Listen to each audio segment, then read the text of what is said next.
Morning বন্ধুরা, আমি পিয়ালি জীবন কথায় আরও একটা নতুন দিনে নতুন ব্লগে সবাইকে স্বাগত জানাই। কাছে দূরে যে যেখান থেকে আমার ভিডিওটা দেখছো, আশা করি তোমরা সবাই ভালোই রয়েছো। আমি আগের তুলনায় মোটামুটি ভালো রয়েছি, পরিও ভালো রয়েছে। আজ সোমবার, এখন বাজে সকাল 9টা। এখন থেকে তোমাদের সবাইকে সঙ্গে নিয়ে ব্লগটি শুরু করছি। পুরো ব্লগটি দেখতে থাকো, আশা করি ভালো লাগবে। আমি এখন 1 গ্লাস গ্লুকন-ডি খেয়ে নেব, কারণ শরীরে না এত দুর্বল লাগছে, কোনো এনার্জি নেই। ভাবলাম কাজ করার আগে একটু গ্লুকন-ডি খেয়ে কাজ শুরু করি। গুড মর্নিং বন্ধুরা, তোমরা সবাই কেমন আছো? আশা করি তোমরা সবাই ভালো আছো। আমি মোটামুটি ভালো আছি, সেরকম খুব একটা ভালো নেই। কালকে তোমাদের দাদা ওষুধ কিনে নিয়ে এসেছিল, সেই জন্য একটু ওষুধ খেয়েছি। ওষুধ খেতে শরীরটা প্রচুর দুর্বল লাগছে।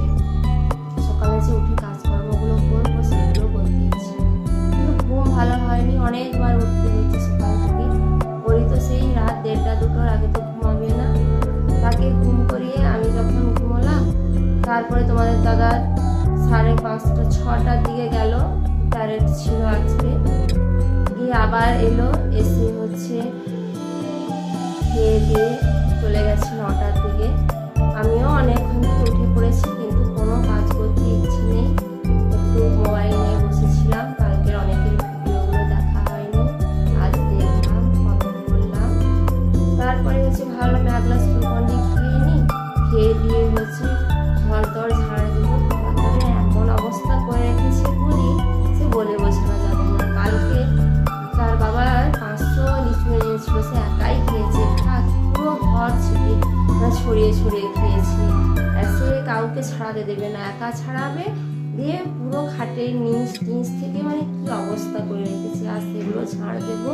আর তোমাদের দাদা কালকে অনেকগুলো মাছ নিয়ে এসছে, এতগুলো তো খেতে পারবো না। সেই জন্য ওদের অফিসের স্যার একজন বলেছিল যে ফ্যামিলি এলে একদিন আমাকে মাছের তরকারি খাওয়াস। ওরা রাজস্থানী মাছ খায়, একাই থাকে স্যার একজন। সেই জন্য বলছি অনেকগুলো যখন মাছ আছে, এতগুলো তো খেতে পারবো না। আর বড় মাছটাও তুমি তোমার স্যারকে দিয়ে আসবে, আজ তরকারি করে দেবো। তোমাদের দাদা বলেছিল তোমার শরীরটা ভালো নেই। আমার ভালো না থাক, করবো ভাবলে মাথায় চাপ থাকলে সব হয়ে যায়। আজ অনেকগুলো মাছ আছে, এতগুলো না খেতেও পারবো না, বেকার নষ্ট হবে, গরম পড়ে গেছে। আর ভিজোতে নেই, রেখে দেবো। সেই জন্য ভাবলাম যে একটু তরকারি করে দেবো, তাড়াতাড়ি করে দিলে দিয়ে আসবে, একটু ভাতটাও দিয়ে আসবে। ওরা তো রুটি আর ভাত বই খায়, আর আমি বললাম যে রুটিটা তো পারবো না ভুল কথা, কিন্তু ভাত এতগুলো তরকারি করবো তো, আবার রুটি অতটাও তো ভালো পারি না কাউকে খাওয়ানোর মতো। সেই জন্য হচ্ছে বলছে মেস থেকে রুটি নিয়ে দিয়ে চলে আসবো। সেই জন্য আজকে তাড়াতাড়ি একটু রান্নাটাও বসাবো, অনেকগুলো রান্নাও হবে। তোমরা ব্লগটা দেখতে থাকো, আশা করি ভালো লাগবে। কতটা কি করতে পারি দেখি। ওরি এখনো ওঠেনি, ওকে এখন ডাকলে কি হবে বলো তো?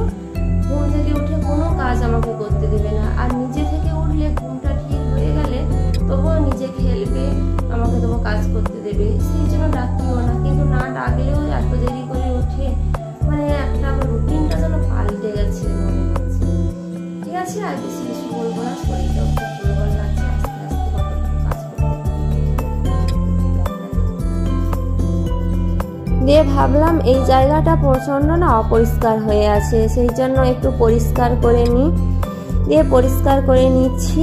আর পরি তো কালকে যে লিচু খেয়েছিল, পুরো মানে লিচুর ছাল বিচে এগুলো না এদিক ওদিক সব ফেলিয়েছে, তো সেই জন্য কেমন যেন গুঁড়ো গুঁড়ো ভাব লাগছে।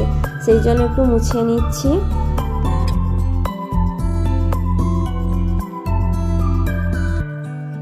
আগের দিনের ভিডিওটাতে অনেক দিদিভাই জানতে চেয়েছে যে আমার শরীরটা কেমন আছে। অনেক দিদিভাই তো আমাকে হচ্ছে আদা, মধু, লবঙ্গ এগুলো খেতে বলেছে। আমি কিন্তু ওগুলো না খাই, কারণ ছোটোবেলা থেকে এরকম শরীর অসুস্থ হয়, তো ওগুলো সমস্ত কিছুই খেয়ে রাখি। কিন্তু কি হয় বলতো, ওগুলো যখন একটু একটু সর্দি কাশি লাগে না তখন কাজ করে, কিন্তু যখন বেশি হয়ে যায় না তখন আর ওষুধ ছাড়া আমার কিছুতেই কাজ করে না। আর একজন দিদিভাই তো মানে কমেন্ট করেছে, মায়ের রান্নাঘরের দিদিভাই কমেন্ট করেছে যে ভগবানের কাছে প্রার্থনা করি আপনার শরীর যেন তাড়াতাড়ি সুস্থ হয়ে ওঠে।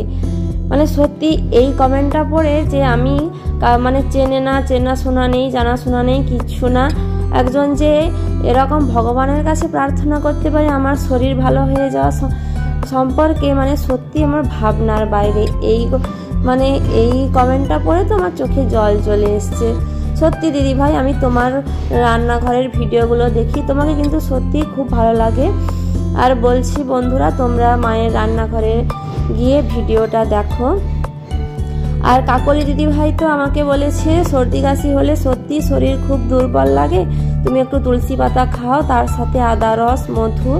আসলে কি বলতো দিদিভাই, এখানে না তুলসী পাতাটা পাওয়া যায় না। আমি বাড়িতে থাকলে প্রায় প্রত্যেক দিন তুলসী পাতা আর মধু খাই, এখানে না তুলসী পাতাটা পাওয়া যায়নি, সেই জন্য আর খেতে পারিনি, ওই জন্য ওষুধ খেয়েছি, অনেকটা ভালো আছি।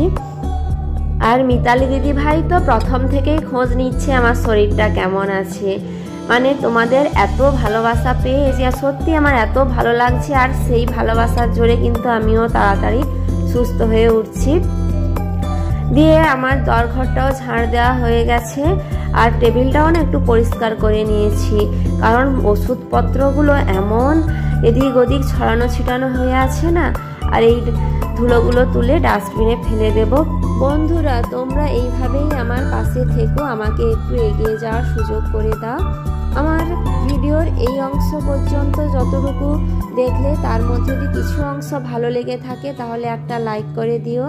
আর যারা আমার ভিডিওটা দেখছো এখনো সাবস্ক্রাইব করোনি, চ্যানেলটা একবার সাবস্ক্রাইব করে দিও। আর যারা করে দিয়েছো তাদেরকে অসংখ্য ধন্যবাদ।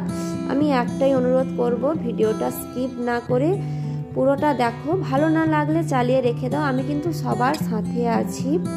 আর এদিকে কথা বলতে বলতে দেখো আমার রান্নার সমস্ত জোগাড় হয়ে গেছে।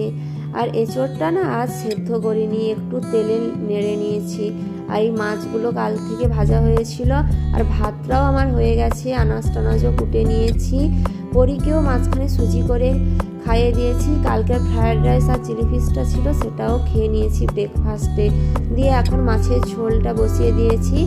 মাঝখানে তোমাদের দাদা ফোন করে বলল 12:30টার মধ্যে রান্নাটা কমপ্লিট করে না, আর আমার একটা মিটিং আছে, আমি তো 1টার দিক থেকে মিটিং আছে, আমি গিয়ে খাবারটা নিয়ে এসে মিটিংয়ে যাব, সেই জন্য খুব তাড়াহুড়া করে রান্না করছি। এদিকে দেখো আমার মাছের ঝোলটাও হয়ে গেছে, একটু ফুটে গেলেই তারপরে হচ্ছে গরম মশলার গুঁড়ো দিয়ে দিচ্ছি।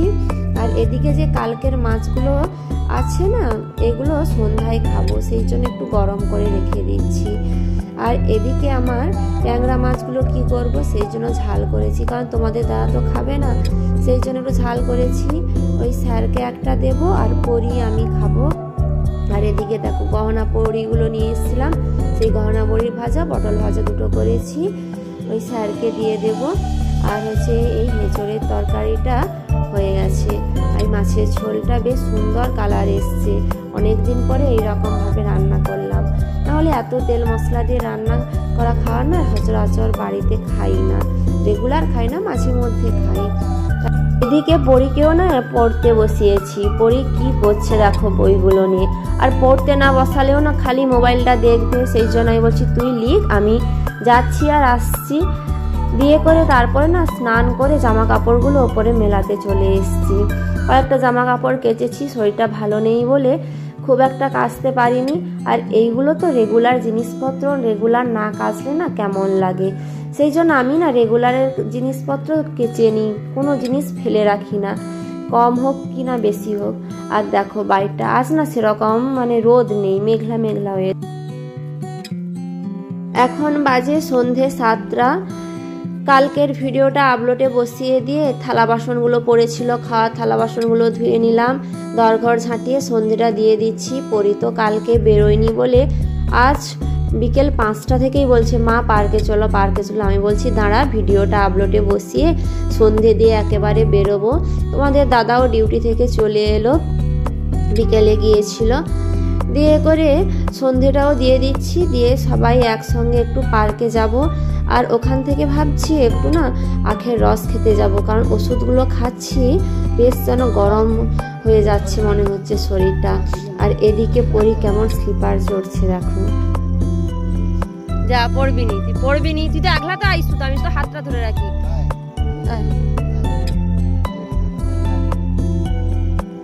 হ্যাঁ ধরে রাখ, হ্যাঁ ওটা ধরে আয়, ওটা ধরে আয়। এই তো এই তো এই তো।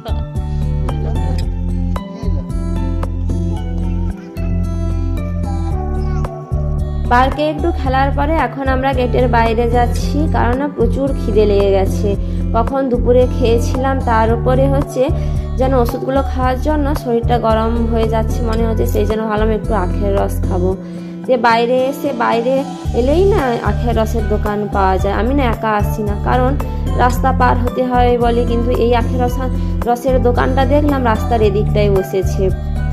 তারপরে হচ্ছে আখের রস আমরা খেলাম, পরি তো আখের রস খায়নি, সে বললো ফুচকা খাবে। এই ফুচকা দোকানে এসে ফুচকা খাচ্ছে।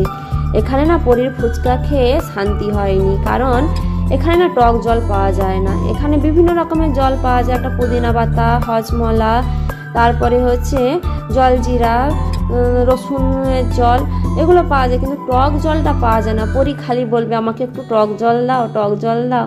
দিয়ে খাওয়া হয়ে গেছে, আমি বেশি খাইনি, দুটো মতো খেয়েছিলাম। তারপরে পরি নাচ করছে দেখো খাওয়ার পরে আনন্দে।